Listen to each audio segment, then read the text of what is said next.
السلام عليكم ورحمة الله وبركاته.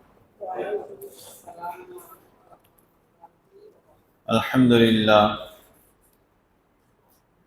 نحمده ونصلي على رسوله الكريم أما بعد.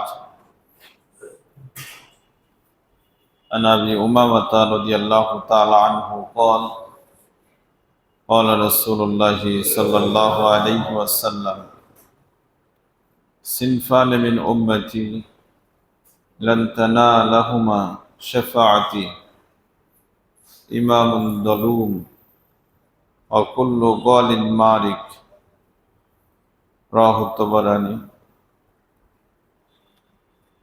সমস্ত প্রশংসা বিশ্ব পালন করতে আল্লাহ রাব্বুল আলামিনের জন্য। আমরা সকলে বলি আলহামদুলিল্লাহ। বিশিষ্ট সাহাবী আবু উমামা রাদিয়াল্লাহু তাআলা আনহু থেকে বর্ণিত, তিনি বলেন রাসূলুল্লাহ সাল্লাল্লাহু আলাইহি ওয়াসাল্লাম বলেছেন, আমার উম্মতের মধ্যে দুই শ্রেণীর লোক কিয়ামতের দিন আমার সুপারিশ পাবে না। একটা শ্রেণী হচ্ছে ইমামুন দলুম, ওই সমস্ত নেতা,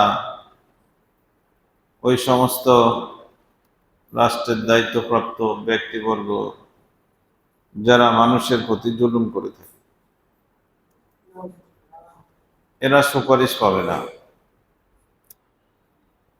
দুই নম্বর হচ্ছে অকুল্লু গলিন মারিক, ওই সমস্ত ব্যক্তি যারা সত্য কথাকে বাদ দিয়ে মিথ্যে দিয়ে অতিরঞ্জিত করে কথা বলে, মানুষের কাছে অতিরঞ্জিত ভাবে বলে, যেটা না সেটা।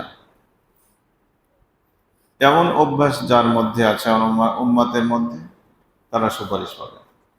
সম্মানিত উপস্থিতি, হাদিসটি খুব ছোট, কিন্তু আমাদেরকে এখানে দেখতে হবে যে এই দুটো শ্রেণীর থেকে আমরা বেঁচে আছি কিনা,